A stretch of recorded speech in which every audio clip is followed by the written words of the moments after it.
आज हमारे पास ऐसा फोन है जो आईफोन वाली कलाकारियां भी कर लेता है और बजट में भी आ जाता है ना कमाल। और ये फोन है Realme C55 और इसका डिजाइन और फीचर्स Realme कहता है कि इसको एक बहुत ही तगड़ा बजट फोन बनाता है, लेकिन हम ऐसे कैसे मान ले, क्योंकि हमारा विश्वास है। इस्तेमाल करे फिर विश्वास करे। तो चलिए देर किस बात की है, अनबॉक्सिंग स्टार्ट करते हैं। ये Realme का टिपिकल येलो स्टाइल में बॉक्स एंड यस एक सेक्शन जिसमें सबसे पहले है सिम इंजेक्टर सुई, उसके बाद एक टीपीयू केस, और टिपिकली Realme यही प्रोवाइड करता है हर बजट में। और उसके बाद कुछ पुस्तकें जो आपके बड़े काम आने वाली हैं, मैं भी पढ़ लेता हूँ, शायद मेरे भी आ जाएं। और उसके बाद आता है फोन जिसकी चर्चा कुछ देर बाद में की जाएगी, जरा थोड़ा सब्र कीजिए, सह लेंगे थोड़ा सा। इसके बाद एक पन्नी जिसको हम भाई इसके नीचे रख लेते हैं, क्योंकि बड़ी खतरनाक जगह अनबॉक्सिंग हो रही है, नीचे गिर गया तो नदी में बह जाएगा ये। और उसके बाद निकला है एक 33 वोल्ट का चार्जर, भाई यार इस प्राइस में सही चीज है ये। और उसके बाद एक type A to type C cable. इन सब माल मसाले को करते हैं साइड और अब चलते हैं अपने फोन के ऊपर। यही वो डिजाइन है जो हमारे जाति भाइयों को हर एक बजट में चाहिए होता है, क्योंकि यहाँ से एप्पल आईफोन की वाइब आती है।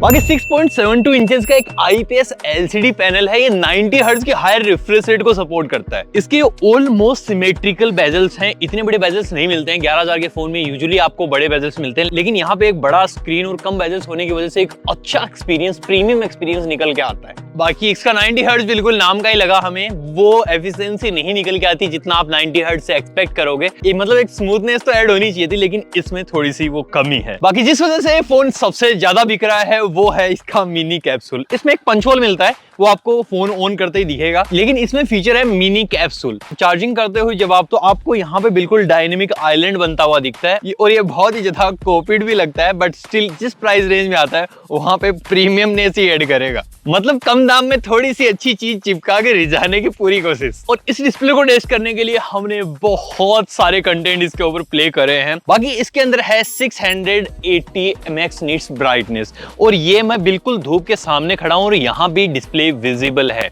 इट मींस आपको आउटडोर में कोई प्रॉब्लम नहीं होने वाली है। तो यहाँ पे प्राइस के हिसाब से पूरे मार्क्स। बाकी इस प्राइस रेंज में कोई बहुत ही रेयर फोन होगा जिसमें आप 4K कंटेंट प्ले कर सकते हो, लेकिन इसमें कर सकते हो भाई, 4K चल रहा है ये। और भाई ये प्रोसेसर बिल्कुल सही से प्रोसेस कर रहा है इस चीज को, मतलब ऐसे नहीं है कि अटक अटक के वीडियो 4K में चल रही है, बिल्कुल स्मूथली वैसे ही चल रही है। साउंड के बिना डिस्प्ले बिल्कुल वैसी है जैसे टीम इंडिया धोनी के बिना। तो साउंड देख लेते हैं एक बार कैसा है। सिंगल स्पीकर ही है, बट स्टिल दैट्स जस्ट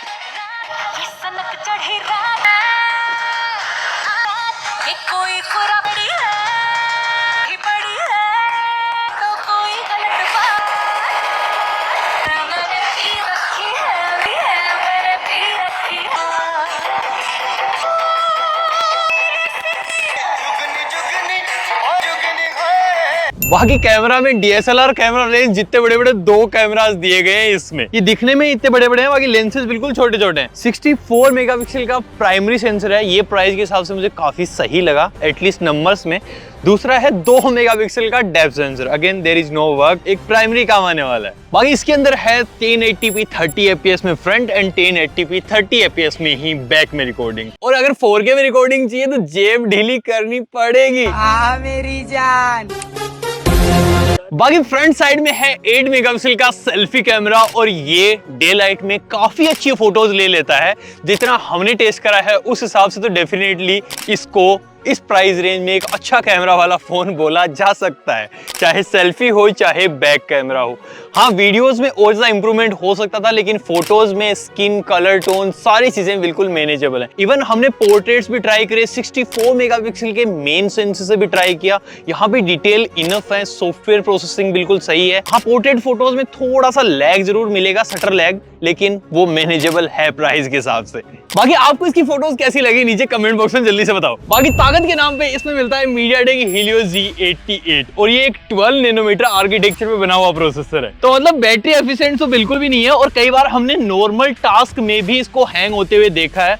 और गेमिंग, तो जब आप नॉर्मल गेमिंग कर रहे होते हो ना, तब भी आपको ये काफी ज्यादा हीटिंग दे देगा, जिसकी वजह से इसको मैं परफॉर्मेंस में तो कभी अच्छा नहीं बोल पाऊंगा। क्योंकि हमने रिसेंटली Redmi का 12C ट्राई किया था, वो अराउंड 8,500 रुपए में आता है आफ्टर डिस्काउंट। वो भी नॉर्मल यूजर्स में हैंग नहीं हो रहा था G85 के साथ भी, लेकिन ये G88 के साथ भी हो रहा था। बाकी अंततः benchmark score, CPU throttle test, जितने जो हो सकते हैं सारे नंबर्स आपकी डिस्प्ले पे फैले पड़े हुए हैं। लेकिन इन सब नंबर्स का डे टू डे लाइफ के यूजर्स में कोई ज्यादा खास फर्क पड़ने वाला नहीं है, क्योंकि परफॉर्मेंस तो इस फोन की है। और अब जल्दी से मैं यहाँ से उतर जाता हूँ, वरना मेरी परफॉर्मेंस भी डाउन हो जाएगी। बाकी सॉफ्टवेयर डिपार्टमेंट में बिल्कुल लेटेस्ट है, Android 13 based on Realme UI 4.0। लेकिन भाई इतने ब्लूटूथ मिलते हैं, मतलब 4, 5, 5, 10, 15 हो तब तक ठीक है, लेकिन भाई इसमें तो भर दिया गया है पूरा। और जब भी आप कोई ऐप डाउनलोड करने जाओगे आपको 72 एड्स मिल जाएंगे इसमें, और साथ ही में हॉट गेम और हॉट एप्स भी इसके अंदर डाले गए हैं।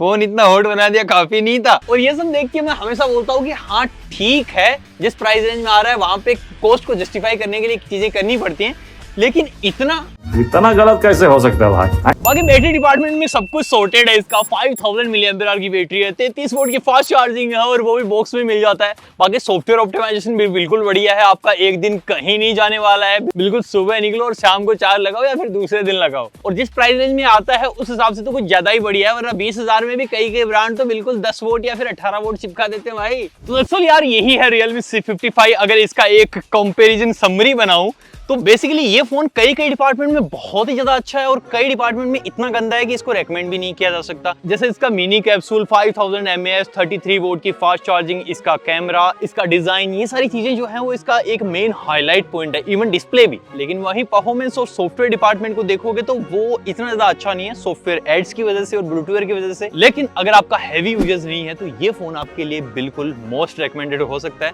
लेकिन आप थोड़ी सी भी गेमिंग वगैरह करते हो या फिर मल्टीटास्किंग करते हो तो इससे बिल्कुल दूर रहना। लेकिन एक चीज से बिल्कुल चिपक के रहना, और वो है हमारा सब्सक्राइब बटन। जल्दी से लाइक कर दो वीडियो को अगर आपको अच्छा लगा, और शेयर कर दो। और मैं मिलूंगा आपसे अगले वाले वीडियो में, तब तक के लिए